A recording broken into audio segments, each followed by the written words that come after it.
friends, Spacey Ghost back from the void. It's that special time of year, it's the holidays. I'm in love with the holidays. I got my hat on.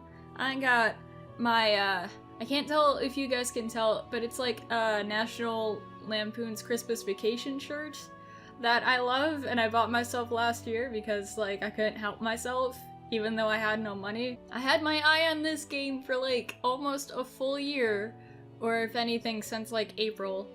So I'm playing it now for the holidays. This is going to be an interesting experience. It's called An Otaku's Guide to Santa's Reindeer. So I'm assuming it's a dating sim where you date each of Santa's reindeer. Let's just get into this. Okay, we are dedicating our lives to this. Start. What is your name? Get out of here, Alice. I don't care. That's our name. Ooh. Ooh. This backdrop, it's fantastic. Mom Tracy. What's up, Mom Tracy? Have I made myself clear? Mama Karen and I. Oh! They're both your moms! Okay, okay. Right out the bat. No qualms, no disagreements on this game. We got ourselves two moms here. No. I look to Mama, her slender, joyful face instantly making me feel a lot better than everything Mom said has gone completely over my head. Mama's the first one to start laughing. She's like, what the fuck you mean no? And soon enough so am I, much to Mom's disdain. She holds her palm in her round face and shakes her head at me, her budding scientist daughter, and her wife, a less than serious oceanographer. Yes! Lesbians! Science! I am in love with this! Dimitri, I expected this from Karen, but can you try and be more serious? Sorry, Mom. It's just that you kinda lost me back at the whole biomolecular structure of life thing. It's not a thing, it's... sometimes I wonder if they completely cut me out of the gene pool and they only cloned you, Karen. Hey! Come on, dear, that's not nice. Mama tries hard to suppress her laughter, but once she starts, it's too hard for her to stop. Now go on, explain it again for us in the audience. Mom lets out a heavy sigh. As much as she hates repeating herself, she loves giving lectures more, so she jumps right into the point of discussion. Yes, let's get out our notepads, people. Mama and I sip on our hot cocos and try our hardest to maintain serious expressions. I really don't see why I have to explain this again. You two, of all people, should understand well enough that magic is, well, to put it simply, highly scientific. Oh, wait a minute. I never thought of this until now. Like, science, and we're scientists. Our whole family seems to be scientists. And we're gonna be dating Santa's reindeer, and Santa is a magical creature. Okay, let's hope this goes well. Man, this could take a dark turn if it's going the scientific route in this holiday masterpiece of romance. Oh, but wouldn't it be nice if there was magic? Mama gives me a conspiratorial wink, as if we both have some sort of hidden knowledge and know that it's true. I'm not entirely convinced either way, but I love them both too much to take a side. Yes, it would be nice if it isn't just the reality of things. We don't concern ourselves with what might be nice, we concern ourselves with what might be true. The fact that our planet is dying, and that we're simply too late to do more than monitor and reduce the consequences with band-aid solutions may not be a very nice idea, but it's still true. Yeah, if only people stopped being dicks and focused on like, hey, the planet's fucking dying, then maybe we wouldn't be on this route. But what can you do? Mom, you sound like a pessimist. No, she's just a scientist. And you know what I say about pessimism? You only find the answers you expect and they'll never be good. We chat at the same time. Before Mama can finish, she erupts into another giggle fit and pokes me lovingly on the nose. Ah. No, honey, looking to prove yourself right is simply bad science. Exactly.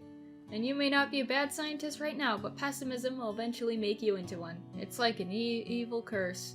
Yeah, from what I've seen so far, like, scientists, they pay you to do a job, and then people just ignore you, and they're like, ah, that's just science. What the fuck do you expect scientists to do then? What was once good and pure will become tarnished by pessimism, and you can hope to save the world like that. That and it'll make you into the biggest worrywart this side of the hemisphere. Oh, but you'll always be the biggest worrywart on any side of the hemisphere. Mom scowls at Mama. The fuck you say? I thought we had something. It's rare for her laughter to stop so suddenly, but the sight of Mom displeased and upset brings all of Mama's giggles to a hiccuping halt. I'm not a worrywart. Oh, I'm sorry, my little snowflake. I was only teasing. Ah, yes, hug, kiss, make them feel better. You're not a bad scientist, and you certainly are not a worrywart. You're one of the best scientists I know, and you of all people should know that there are all kinds of different truths, and just like there are all different kinds of loves. Mama rests the hand on Mom's face and looks longingly into her eyes as she tries to smooth over her mistake. Yes, many loves, like loving a reindeer person. Mom reaches her own hand up and holds Mama's, squeezing it softly before putting it into her mouth and kissing Mama's knuckles. That's my snowflake. You really are a sappy one. Don't make it sound like you. Oh, sorry, Dimitri. We forgot you were right here. We'll continue this in the bedroom. Mama blushes, somewhat ashamed that she hadn't noticed me staring at them. I know the normal reaction would have been to look away in disgust and embarrassment from watching my parents go all goo-goo eyes and stuff. But honestly, I love seeing their happy expressions. This is so nice and cozy. The only bad part is the pain of envy I feel from not having a relationship like theirs. Right! Anyway, although I'm willing to accept the pessimism that gets us nowhere, I can hardly see the point in entertaining the idea that magic exists. That's okay. Someday I'll prove it to you, and then you'll eat your words. Mom opens her mouth to speak, just as an alarm goes off in the lab. Go on, time to observe the sample again. You know how much the lab hates to be ignored. Mama shoos Mom away with a kiss on the cheek, whispering something into her ear that I can't hear. I don't think we'd want to hear. Yes, well... Still amazes me that after 30 years of marriage, Mom acts like a teenager with her first crush whenever she's around Mama. Ah, my heart! This has always been the kind of love I hope to find someday.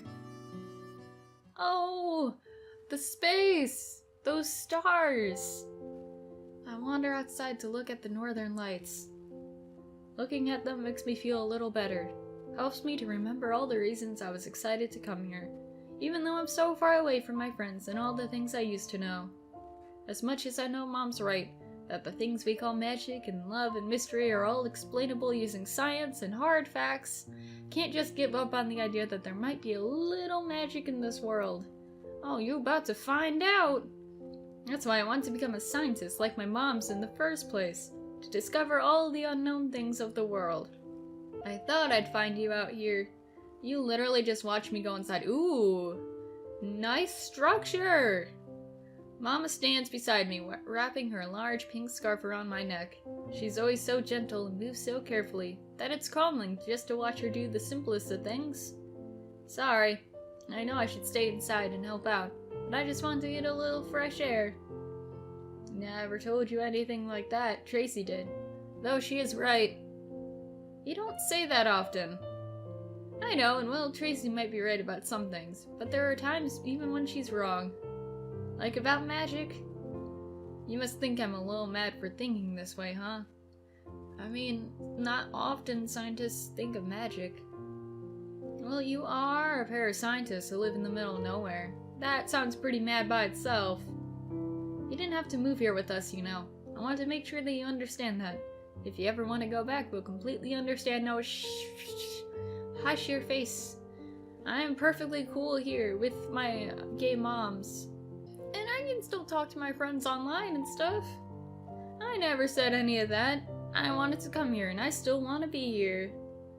But we're so far away from home. No, we're not. I have you two. You're all the home I need. We have a little piece of home right here. You're so much like Tracy. You always know the right things to say. I sure hope so. That's... Why do you believe in magic, Mama? Well, it's pretty hard for me not to. Yes, even though I'm a scientist, I think it's hard not to see how everything in life must have a little drop of magic in it. Perhaps I'm just a romantic who never let go of the idea, but I think that love is magic's greatest proof of existence. Yeah, because there's like so many things that, like, yes, science can explain it. Beyond the science, it's like, what the fuck?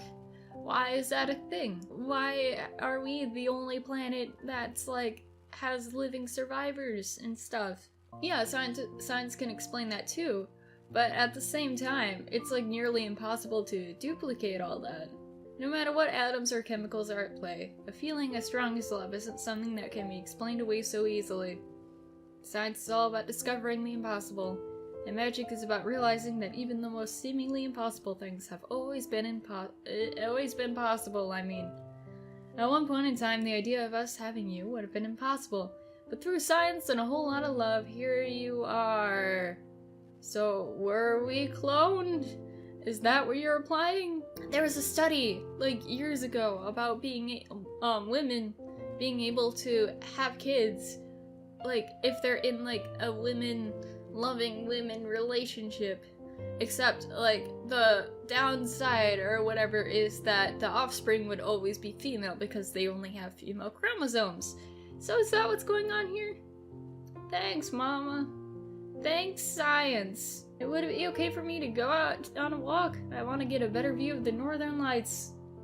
Okay, dear. Just remember to radio back at the hour. I won't be able to save you from your mom's wrath if you don't. God forbid. See you in a bit, Mama. I love you. I love you more, sweetheart. I love you most. Bye. I'm gonna go hunt me down some reindeer. She gives me a tender smile and pat on the head before heading back to the shelter. I tighten the scarf around my neck and start to carefully trek across the snowy field.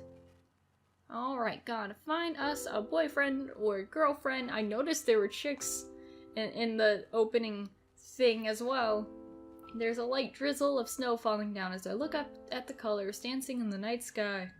From the corner of my eye, I see a perfectly formed snowflake falling to the ground. Instinctively, I reach out to catch it, but a slight gust of wind blows it away. No, wait, come back. I wanted to take a picture of you and to look under a microscope. As it quickly but gracefully drifts away into the night, I begin chasing after it. There's something in the back of my mind that tells me that this snowflake is special. I have to have it. Every time I feel close enough to touch it, another gust of wind keeps it from my grasp. Is it perhaps an allegory for the loneliness we feel in our heart? I'm so focused on the snowflake, I don't even notice the wind picking up and the flurry of snow getting heavier. Oh no, we're gonna be trapped, aren't we? As the weather starts to get more menacing, more snowflakes begin turning up and blowing around in the same way as the first one I saw. Why aren't we going back though? Like, you would think this would be an important indicator, like, oh hey, we should go back to our moms. But no! We must have this metaphor for finding love. Part of me wants to follow the beautiful feathery ice crystal, but another knows that I have to turn back and head to the shelter. Follow the snowflake or go back to the shelter. Ha! This is like a choose your own adventure scenario, isn't it? And by that I mean, because I used to read choose your own adventures when I was little all the time, which kind of brought me on to my joy of visual novels. And for some reason at the beginning, there's always a part where it's like, oh, follow the mysterious mystery or go back home. And every time you pick the go back home option, it either like circles you back. No thank you, you picked up this book for a reason, you're following that. Or it's just like, oh, the book ends. I kind of want to see if it's gonna do that with go back to the shelter, but at the same time, I don't want to mess up things if, like, it continues the story, if you know what I mean. Okay, let's try it. I promised Mama that I would call them every hour. Haven't been gone for that long, but I know that, with the weather picking up, they'll be worried sick about me. I take the satellite phone out of my coat pocket and begin dialing the lab's number. I place the phone to my ear and wait. Dimitri, oh thank Jesus Christ, Mary, Joseph, Allah, Buddha, the Greek gods, prophets, all the saints in the world. What the actual hell are you? Nice to see that even though you're a scientist, you still praise all the gods. There's a blizzard coming, you need to come back to the shelter now. Mama, I'm so sorry. I look around trying to remember which direction I came from. Tears start forming in my eyes, both from the wind and the snow taking away most of my ability to see, and from that fact that deep down, I know I'm lost. Dimitri, Hunt, please, you need to get back here now. I looked at the weather radar. You're in the middle of what looks like the biggest blizzard that the North Pole has ever had. Where are you? It's almost as if magic has formed the snow. I don't know. What do you mean? I can't see, Mom. I can't see anything. I begin hyperventilating, even though I know it's a bad thing to do in a cold weather. I can already feel myself become lightheaded. Honey, please, it's okay. Just listen to my voice. You need to stay calm and keep your breathing regulated. You passing out is the last thing we need right now, okay? Breathe in, breathe out. In, out. That's it. Do it with me. In, out. I follow Mom's commands and eventually feel a little better. However, even with the calm front she's putting up, I can hear the obvious fright in her voice. Can't help it, she's a mom. I know that I have to women up and make sure that both my parents know that I'm coming home safe and sound. Mom, it's okay. I'll find my way. I'm coming back, okay? I promise. She lets out a soft cry before taking a deep breath. Karen and I will stay on the phone with you. I'll tell the others to turn all the lights on in the shelter. Hopefully that'll help you find where you need to go. Oh, there's others too! Awesome, I want to meet all these scientists. And also, I'm surprised this isn't, like, ending the game. I look around and eventually pick a direction, taking slow but sure steps. I'm glad that we decided to call our parents, because that would suck if, like, we just showed up without calling them. The harsh blizzard threatens to freeze every single bone and atom in my body. I try to keep my breathing even, but that's easier said than done, considering how scared out of my wits I am. My moms take turns talking to me over the phone, trying to keep me focused and conscious. I remember when you were a baby, I'd put out toys in front of you, Barbie dolls, G.I. Joes, what have you, so we could get an idea of who you were, what you liked. You completely ignored all those toys laid out in front of you, and reached straight for my goggles instead. At first I thought it was a normal kid thing. Babies like dressing up, right? But Tracy and I decided to do a little experiment for some reason. For some reason, you're a scientist. Of course that's what you decided to do. We put a test tube and a doll side by side to see which you'd pick. You choose the lab equipment every time, and that's how we both knew you were going to turn out just like us. I let myself get lost within the pleasant memories of my childhood. My parents had given me the best childhood any kid could ask for. They supported me and loved me unconditionally. I know with all my heart I won't be the same person I am today without them. Oh, I love you both so much. And then it's like everything's in slow motion. Only for a split second, but I feel it, and I feel it well. My head hits hard against the ice hidden under the snow, and as the world flips over, I catch a slight glimpse of red beyond the white just as everything turns to black. Oh. I was expecting a death animation, but I just got cute chibis. I can hear the sounds in the distance, voices I think. I don't trust my senses right now. They're wrapping presents. Maybe if we look closer, we could see what's inside the presents. Are they for us? Who knows? Why did he leave anyway? Did he say? You know he didn't. He just up and disappeared. Well, let's not argue about this right now. I'm inclined to agree. We need to figure out what to do now that he's gone. How can Santa's workshop function without the man in red himself? Well, if you just listen to me, there wouldn't be a problem to begin with. Give me leadership in the meantime.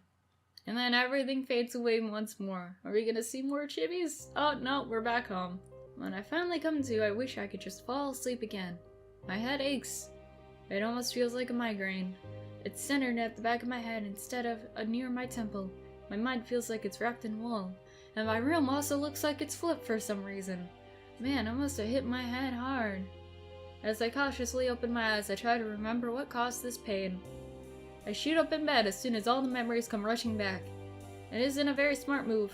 However, as my head instantly protests viciously, ow, ow, ow, ow, on my fucking head? Why does it hurt? Why was I hearing, snow people talk? I close my eyes and clutch near where the pain is centered, making sure to avoid actual contact with the injury. A whimper flees my lips as I try to gently massage the pain away, only for it to not to work.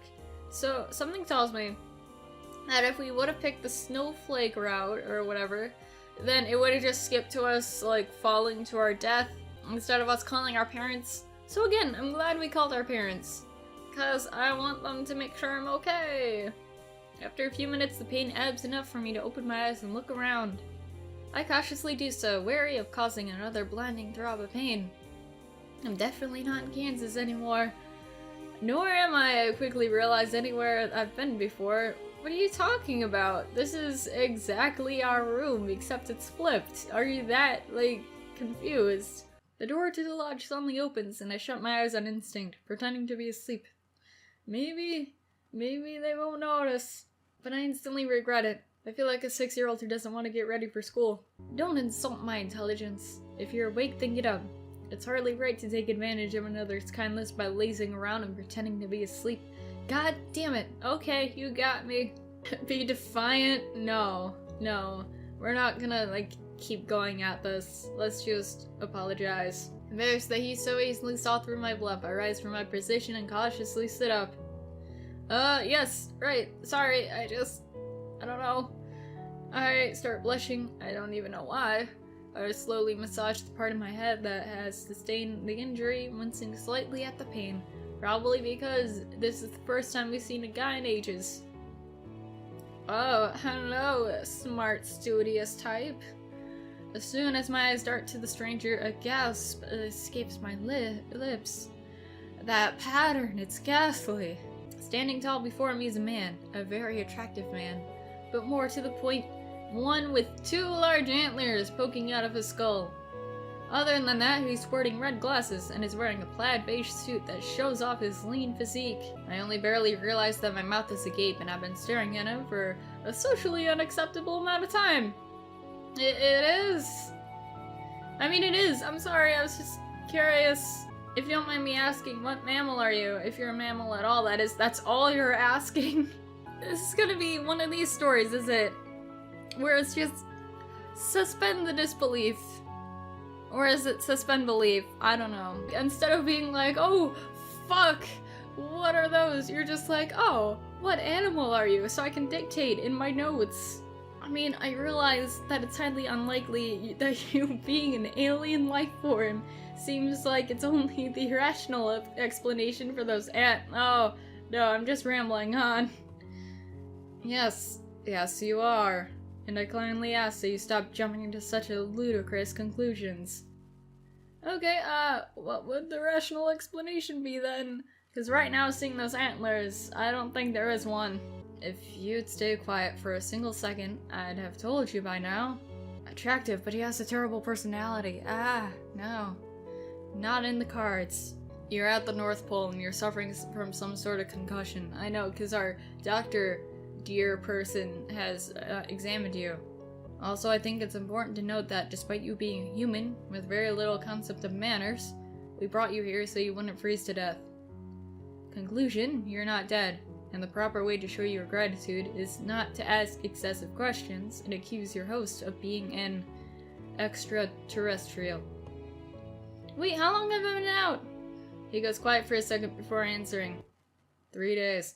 Fuck!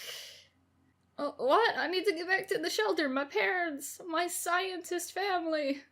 My eyes widen at the thought of how scared my moms must be that I haven't come home. I start panicking, causing me to hyperventilate. And then we pass out again. Oh my god, my parents! You need to take me back, please. I'm afraid we can't do that. You must romance all of us before you're able to come back. Don't you think we would have done that already if we could? You can't leave right now because there's a blizzard in the North Pole. The biggest one yet, I'm afraid. I look out the window, but the weather appears to be calm and quiet. Not a single flake of snow is falling from the sky, and the wind is still as can be. Suddenly, this turned into a hostage situation. Are you joking? What blizzard? Hello? Are you hard of hearing? What blizzard? Don't you dare raise your voice at me. I don't appreciate your attitude. and I certainly don't have time to put up with your incessant whining.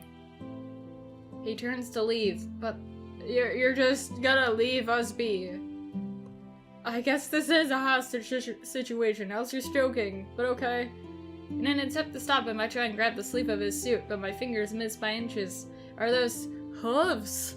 Gasp! Hold on, wait, please. The tall, antlered man pauses and turns his gaze to me. Please tell me you're not gonna describe all of them as, like, antlered persons. I know what this is. It's some sort of concussion-induced dream, isn't it? He rolls his eyes, which makes me more annoyed than it should. Actually, no, I have every right to be as annoyed as I want. What's so wrong about asking questions and wanting to go home? No, because then you'd be dead. Like, I understand that I might have gotten off on the wrong foot, or hoof, should we say, but you weren't being very helpful, you know. And you are imposing on my time. Neither of us are in a desirable position at the moment. The more I talk to him, the hotter my face gets. Maybe we just have a thing for deer. That's just what I'm gonna, like, lay it all out on the table. Although I've inherited Mama's humor, I've also inherited Mom's temper. If there's one thing that annoys me, it's being made a fool of. And this man is making me out to be the biggest fool of the century. Now you listen here, buddy. Those antlers may be big, but I'm in charge now as the sole human person. Can't just keep us hostage. Oh, he looks like me. And when I'm halfway through speaking, the door opens again and another antlered young man, oh god damn it, that is how it's gonna go down, pokes his head inside the room. He sees me, he opens the door with the largest smile on his face. Oh, you're awake. Thank Kringle. Kringle. That's how they praise their Jesus. Oh dear. Are you feeling alright? I am, sort of. This guy just won't let me leave. So there's more than one of them. Well, he already seems more reasonable than that other guy. Hey, any chance you mind telling me what's going on, cutie? Of course not. Well then. A quiet but displeased groan exits the beige-suited man as he eyes the shorter man. Suddenly, the cheery one smile fades. If that's alright with you, that is. Someone has to enlighten the stray, I suppose. Proceed. As soon as he gets approval, the shorter man sits down next to me on the bed. And what did I tell you was the most important rule while in my room? Oh, this is your room. You like zebras? To not touch anything, sorry. I'm gonna stand up for the little guy. I don't want to see him get beaten up by this guy that's an asshole. Hey, you hush! He can sit wherever he wants to. This isn't a democracy, human. Unfortunately, I drew the short end of the stick, which is why you're staying in my room. And as long as you're in my room, you'll follow my rules. Understood? It's okay, you don't have to do that for me. He's right after all. Thank you, though. The smaller man stands up and turns to me. So what do you want to know? I'll try and help you as much as I can.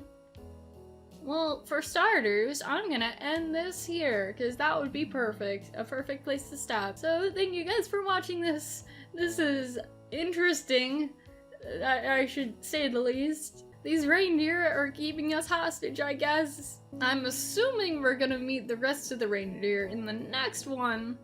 So, let me know what you thought down below. Lots to look forward to. Again, happy holidays and all that. And I'll see you guys sometime in the future. Bye!